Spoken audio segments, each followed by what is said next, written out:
The bank called about a $39,000 loan in my name. Then I found out my parents did it without telling me. I was wrapping up a pitch meeting in my office on the 23rd floor of a Seattle high-rise, the Puget Sound sparkling through the window when my phone buzzed. The screen showed an unknown number with a local area code. I hesitated. Spam calls were common, but something told me to answer. "This is Sarah Mitchell," I said, tucking a strand of dark hair behind my ear. "Hello, Ms. Mitchell. This is Greg Larson from Pacific Trust Bank." A calm voice replied. "I'm calling to verify some details about a mortgage loan for a property at 1420 Willow Lane. We need to discuss an overdue payment." I froze, my pen hovering over the notepad where I'd been jotting campaign ideas for a new client. "I'm sorry. You must have the wrong person," I said, forcing a polite laugh. "I don't own any property on Willow Lane, and I don't have a mortgage with your bank." There was a pause, the kind that makes your stomach twist. "I understand this might be surprising," Greg said, his tone softening. "But your name, Sarah Mitchell, is listed as a co-signer on the loan under the primary applicant, your brother, Ethan Mitchell. The documents were submitted by your parents, Karen and David Mitchell." The room tilted. "My brother? My parents?" I set the pen down, its clatter loud against the glass desk. "That's impossible," I said, my voice sharper than intended. "I've never signed anything for Ethan's loans. I don't even know where Willow Lane is." "I'm sorry to hear that," Greg said, hesitating. "The loan was approved 9 months ago, and your signature appears on all the paperwork. Your parents delivered it in person to our branch." He cleared his throat. "The balance is $390,000, and the account is 3 months delinquent, $12,500 overdue." My breath caught. $390,000. I pressed a hand to my forehead, trying to piece it together. Images flickered through my mind. Mom's tight smile at our last family barbecue, dodging my questions about Ethan's new condo. Dad handing me a stack of routine tax forms at my birthday dinner, saying, "Just sign these, Sarah, it's for the family plan." Ethan's vague texts about big moves he never explained. Had I missed something? "I need to see those documents," I said, my voice trembling despite my effort to stay calm. "Can you send them now?" "Of course," Greg replied. "I'll email them within the hour. But, Ms. Mitchell, there's one more thing. The bank is preparing to escalate this to collections if the payments aren't addressed." I ended the call, my heart pounding so hard I could feel it in my throat. Collections? My credit was flawless. 780 last I checked. Built over years of late nights as a marketing executive, clawing my way to creative director at 32. I opened my email, refreshing obsessively until Greg's message arrived. The subject line stared back, "Willow Lane Mortgage Documents." I clicked, scanning the PDF. There it was. My name, my social security number, and a signature that looked eerily like mine, down to the sharp slant of the S. But I hadn't signed it. I hadn't even seen these forms. My family had done this without telling me. The betrayal hit like a punch, raw and disorienting. I grabbed my phone and dialed my best friend, Lucas, a data analyst who'd always had my back. "They forged my signature," I blurted when he answered. "My parents, Ethan, all of them." "Slow down, Sarah," Lucas said, his voice steady. "I'm coming over. We'll figure this out." As I waited, staring at the Seattle skyline, I felt something shift inside me. Not just shock, but a spark of resolve. Whatever they'd done, I wasn't going to let it bury me. Lucas arrived at my apartment that evening, his laptop tucked under one arm and a bag of takeout tacos in the other. "You look like you haven't blinked in hours," he said, setting the food on my coffee table. I hadn't. The bank's email with the mortgage documents was still open on my screen, that fake signature taunting me. I pushed my laptop toward him. "They used my name, Lucas, my parents, and Ethan, for a $390,000 loan I knew nothing about." He scanned the PDF, his brow furrowing. "This is bad, Sarah, but we need to check everything. Your credit, your accounts, all of it. If they forged this, who knows what else they've done." His words hit like ice water. I'd been so focused on the mortgage, I hadn't considered there might be more.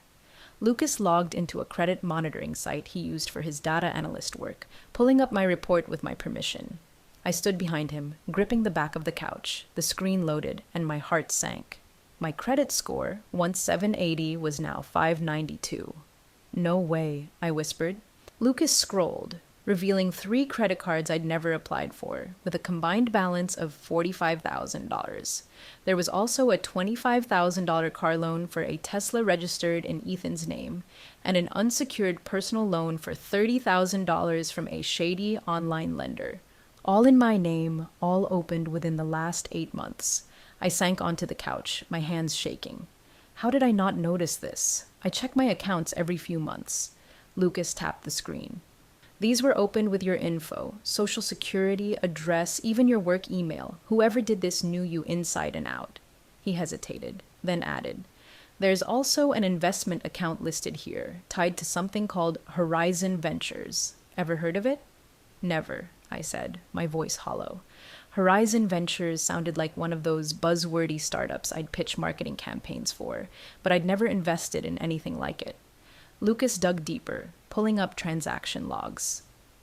The account had been used to secure a $50,000 loan, with withdrawals traced to an address I recognized, my parents' house in Tacoma. The tacos sat untouched as rage bubbled inside me. I grabbed my phone and dialed Mom. She picked up on the second ring, her voice sugary as ever. Sarah, sweetheart, are you free this weekend? Your dad's grilling salmon, your favorite. I gripped the phone tighter. I got a call from Pacific Trust Bank today, Mom, about a $390,000 mortgage in my name. Care to explain? Silence stretched, thick and heavy. Then she stammered, Oh, honey, I was going to tell you, Ethan needed help with his condo, and you're doing so well. Your career, your savings, we thought you'd understand. Understand? I snapped. You forged my signature. There's a car loan, credit cards, some fake investment thing. All in my name. I'm drowning in $150,000 of debt I didn't ask for. Sarah, calm down, she said, her tone shifting to defensive. We're family. Ethan just needed a boost. He'll pay it back. When? I demanded. The bank says you're 3 months behind already. She sighed, like I was the one being unreasonable. You're overreacting. Ethan's working on it. Don't make this a big deal. I hung up, my chest tight. Lucas looked at me, his eyes steady. You okay?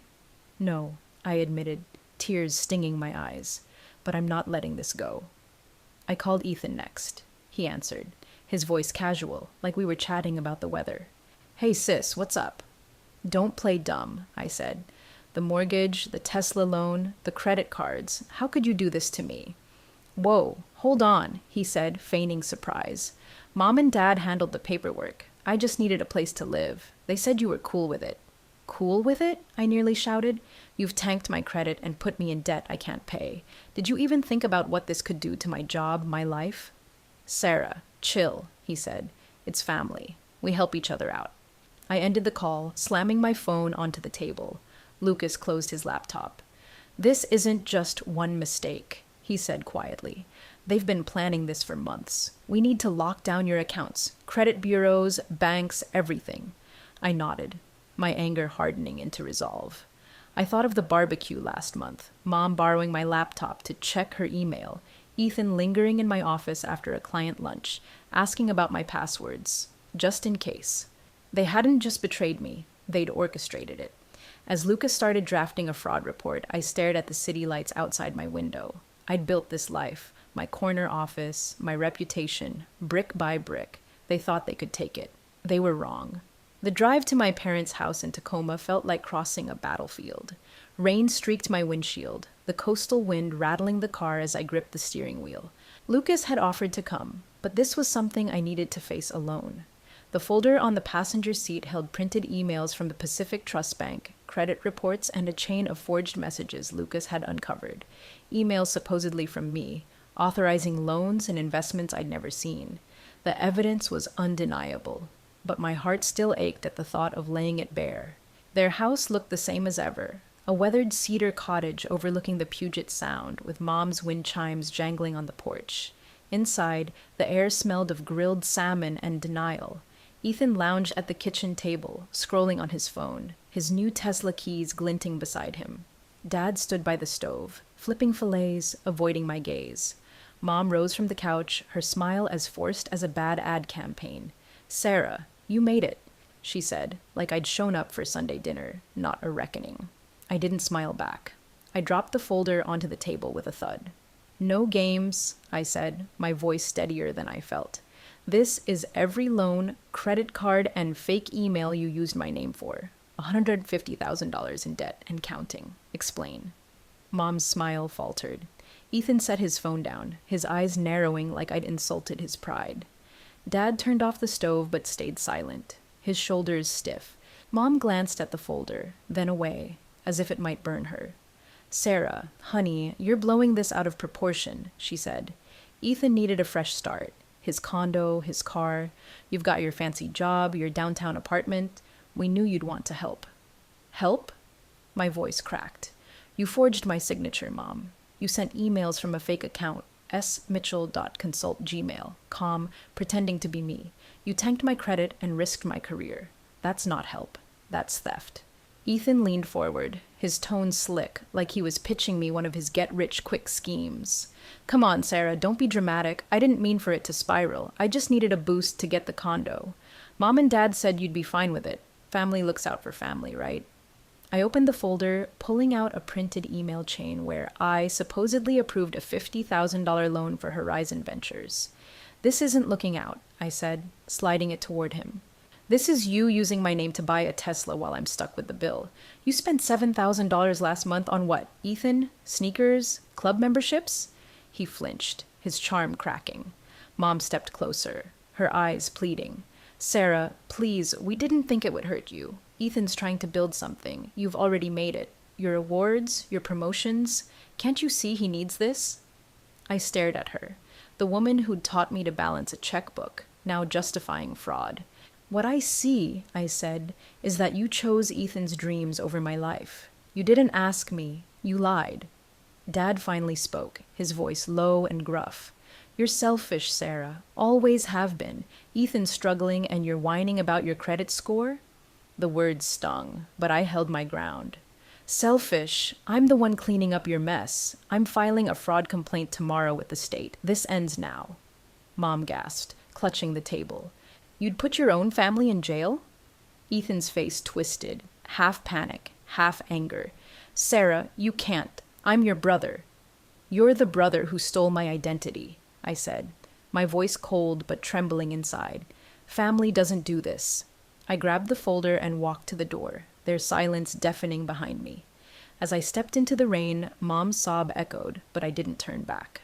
My heart felt like it was shattering, but something else surged through me. Freedom. They'd crossed a line and I wasn't their shield anymore. The next morning, I sat in Lucas's office, a cramped space filled with monitors and coffee mugs, watching him compile a digital fortress of evidence. My confrontation with my family had left me raw, but I wasn't backing down. Lucas had called in Olivia Chen, a financial fraud consultant he'd worked with before, and her presence felt like a lifeline. She studied the forged emails and credit reports with surgical precision, her fingers flying across her tablet. Sarah, she said, looking up, this isn't just about you anymore. It's bigger. My stomach churned. Bigger how? Olivia turned her screen toward me, displaying a web of transactions linked to Bright Future Ventures, the fake investment account in my name. Your family used your identity to pitch this fund to others, she explained. They leveraged your reputation, marketing executive, young success story, to convince people to invest. I've traced $3.8 million through shell accounts, some offshore in Belize. I gripped the edge of the table, dizzy. They hadn't just stolen from me. They'd used me to rob others. Olivia showed me fake brochures with my headshot, my bio lifted from my company's website, and emails from smitchell.consult promising high returns. They even hacked your work laptop, she said. There's a keylogger trace from your parents' IP address, logged the day Ethan visited your office. Before I could process it, Lucas's phone pinged. He read the message, his jaw tightening. Your dad and Ethan just tried to pull $150,000 from a linked account at Pacific Trust. The bank froze it, flagged it as suspicious. Good, Olivia said, already typing. That buys us time. She looked at me. We need to take this to the authorities now, Sarah. The FBI will want this. The weight of her words pressed down on me. FBI, my family. I nodded. swallowing hard. That afternoon, Olivia arranged for us to meet Ellen Harper, a former neighbor who'd lived across from my parents years ago. Ellen walked into the coffee shop, her gray curls neat but her eyes weary. "Sarah," she said softly, shaking my hand. "I trusted your mom. She said you were running Bright Future, that it was safe. I put in $200,000, my life savings." My throat tightened. "Ellen, I had no idea. I'm so sorry." She waved off my apology, her voice firm. "It's not your fault, but I need that money back. My husband's medical bills depend on it." I promised to help, my resolve hardening. By evening, Lucas, Olivia, and I marched into Pacific Trust Bank with a binder of evidence: IP logs, fake emails, victim statements. The branch manager, Carla Ruiz, paled as she flipped through it. "Your parents were here yesterday," she admitted. "They claimed you were spreading lies to ruin Ethan's future." "Then read this," I said, pushing the binder closer. She did, her expression shifting from skepticism to horror as she reached the offshore account trails. "I'm escalating this to our legal team," she said. "We'll freeze everything." Within hours, the Seattle PD and federal agents were involved. Carla called my parents and Ethan back to the bank under the pretense of clarifying paperwork. I waited in a back room, my pulse racing as they arrived. Mom's voice carried through the door, breezy as ever. "Carla, I'm glad you reached out. We'll sort this misunderstanding with Sarah." I stepped out, the binder in hand. "No misunderstanding," I said, my voice steady despite the ache in my chest. "This is fraud, identity theft, and a $3.8 million scam using my name." Ethan's eyes widened. Mom clutched Dad's arm and Dad's face reddened. "You're betraying us," he growled. "No," I said. "You betrayed me."